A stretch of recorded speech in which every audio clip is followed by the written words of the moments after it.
My true students से मेरे सब खैरियत से होंगे। आज हम क्लास 9 बायोलॉजी का चैप्टर देखेंगे। ठीक है, इस चैप्टर में सीरीज हमने स्टार्ट किया हुआ है factor affecting the rate of the enzyme action. इसका लास्ट पार्ट है पीएच। इससे पहले हमने टेम्परेचर एंड सबस्ट्रेट कंसंट्रेशन को देख लिया। ठीक है, पीएच हमारे पास क्या होता है, सबसे पहले आपको उसकी हेलो हाई होनी चाहिए कि पीएच होता क्या है। ठीक है, तो हम पीएच को देख लेते हैं। ये हम क्लास 10 में केमिस्ट्री की बुक में पढ़ेंगे कि पीएच क्या होता है, लेकिन अभी आपको पता होना चाहिए कि पीएच जो होता है ना वो हमारे पास होता है negative logarithm of the molar concentration of the hydrogen ion. ठीक है, माइनस लॉग H प्लस। ठीक है, ये negative logarithm molar concentration of the hydrogen ion. ठीक है, तो पीएच हमारे पास क्या होता है, negative logarithm of molar concentration of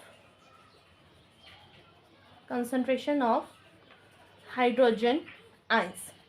ठीक है, हाइड्रोजन की आयन की कंसंट्रेशन की वजह से हमें पता चलता है कि पीएच हमारे पास एसिडिक है या पीएच हमारे पास बेसिक है। एसिडिक मतलब तेजाबी पीएच, बेसिक मतलब असासी पीएच। ठीक है, तो हमारे पास पीएच किस तरह की होती है, एक हमारे पास पीएच होती है एसिडिक और दूसरी हमारे पास किस तरह की होती है, बेसिक। ठीक है, तो ये बात आपने अच्छी तरह से याद रखनी है। पीएच हमारे पास क्या होता है, negative logarithm of the molar concentration of the hydrogen ion, ये इसकी मैथमेटिकली फॉर्म। ठीक है, अब हमारे पास पीएच किस तरह की होती है, दो तरह की होती है, acidic pH and basic pH. ये हमें कैसे पता चलेगा, हाइड्रोजन आयन की कंसंट्रेशन से हमें पता चलेगा कि पीएच हमारे पास एसिडिक है या आइदर हमारे पास पीएच बेसिक है। देन अब हम देख लेते हैं ऑप्टिमम पीएच क्या होती है। हमारी बुक में ग्राफ बनाया गया है। ठीक है, इस तरह से हमारी बुक में ग्राफ बनाया गया है। हॉरिजेंटल में हमें पीएच दी गई है एंड वर्टिकली हमें एंजाइम रेट ऑफ एक्शन दिया गया है। ठीक है, ये आप देख सकते हैं, एंजाइम एक्शन दिया गया है। जैसे जैसे हम पीएच को बढ़ाते जाएंगे हमारे पास enzyme rate of catalyse reaction हमारे पास क्या बढ़ता जाएगा। एक ऐसा पॉइंट आएगा जिस पे हमारे पास एंजाइम एक्शन क्या हो जाएगा, मैक्सिमम हो जाएगा। ठीक है, इस तरह से हमारे पास बुक में ग्राफ है।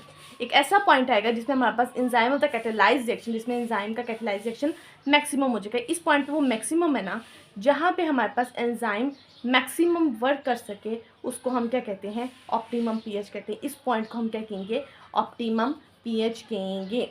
ठीक है, यही पॉइंट यहाँ पे लिखा है। एज अ शॉर्ट क्वेश्चन के तौर पे पूछ सकते हैं, तो आपको पता होना चाहिए आर एंजाइम्स, जितने भी हमारे पास तमाम एंजाइम है, वर्क करते हैं मैक्सिमम रेट, वो काम करते हैं मैक्सिमम रेट पे in a narrow range of the pH.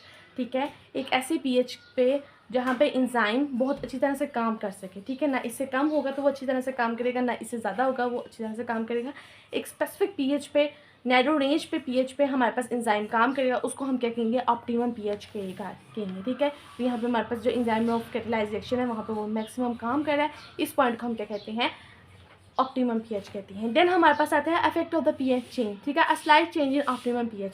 जब हम हल्का से भी ऑप्टिमम पीएच पे स्लाइटली चेंज भी लाते हैं तो हमारे पास रिटार्डेशन हो जाती है। ठीक है, यहाँ पे हमारे पास रिटार्डेशन हो जाती है या वो कम्प्लीटली ब्लॉक हो जाता है। ठीक है, जब हम ऑप्टिमम पीएच पे स्लाइटली भी चेंज लाएंगे तो आपने याद रखना है, रिटार्डेशन खत्म हो जाएगा या वो ब्लॉक कम्प्लीटली हो जाएगा हमारे पास एंजाइम रेट ऑफ कैटालाइजेशन। क्या ब्लॉक होगा, एंजाइम का रिएक्शन हमारे पास ब्लॉक कम्प्लीटली हो जाएगा या रिटार्डेशन होगी। ठीक है, चेंज इन पीएच को तब्दील करने से can affect the ionization of the amino acid. Active site की जो अमीनो एसिड की आयनाइजेशन होती है ना, वो असरअंदाज होते हैं।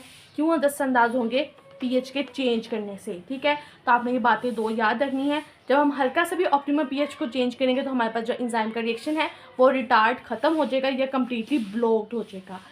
पीएच को जब हम चेंज करेंगे तो ionization of the amino acid active site के वो भी हमारे पास क्या होंगे, असरअंदाज होंगे। देन हमारे पास 2 एग्जाम्पल्स है, पेप्सिन की एंड देन हमारे पास सेकंड एग्जाम्पल है ट्रिप्सिन की। पेप्सिन हमारे पास क्या होता है, ये हमारे पास स्टमक पे काम करता है। ठीक है, प्रोटीन को ब्रेक डाउन करेगा। तो पेप्सिन हमारे पास एक ऐसा एंजाइम है जिसकी पीएच हमारे पास होती है लो पीएच होती है। ठीक है, यहाँ पे एक बात लिखी गई है, every enzyme has a specific optimum pH value. Her enzyme की एक स्पेसिफिक ऑप्टिमम पीएच वैल्यू। ये नहीं है कि हमारे पास हमारी बॉडी में 1000 एंजाइम्स है और 1000 एंजाइम की एक ही वैल्यू है, ऐसी बात नहीं है। ठीक है, हर एंजाइम की अपनी स्पेसिफिक पीएच वैल्यू होगी। ठीक है, आपने बात याद रखनी है, जो हमारे पास पेप्सिन एंजाइम है इसकी जो पीएच वैल्यू है वो लो पीएच है। आपने हमारी ये याद रखनी है। सेकंड आपने जो बात याद रखनी है वो जहाँ पे हमारे पास लो पीएच होगी ना, वो कौन से मीडियम में सब्सटेंस होगा, एसिडिक मीडियम पे होगा। और जहाँ पे हमारे पास पीएच हाई होगी वो हमारे पास अल्कलाइन मतलब बेसिक मीडियम पे सब्सटेंस होगा। ठीक है। ट्रिप्सिन का जो एंजाइम होता है वो स्मॉल इंटेस्टाइन में काम करता है। ठीक है। स्मॉल इंटेस्टाइन में वो खुराक को हजम करने में मदद करेगा। ठीक है। देन आपने ये सारा लिख के, ठीक है, एग्जाम्पल इसकी लिखनी है, ऑप्टिमम पीएच लिख लेनी है, और effect of the pH change में हमारे पास क्या चेंज आता है आपने इसकी डायग्राम भी बनानी है अगर एज ए लॉन्ग आता है। ठीक है। अगर आपको वीडियो अच्छी लगी तो लाइक करें, शेयर करें, सब्सक्राइब करें, अपने फ्रेंड्स के साथ भी शेयर करें ताकि उनको भी फ़ायदा हो। ठीक है। अपने ढेर सा ख्याल रखिएगा। अल्लाह हाफिज़।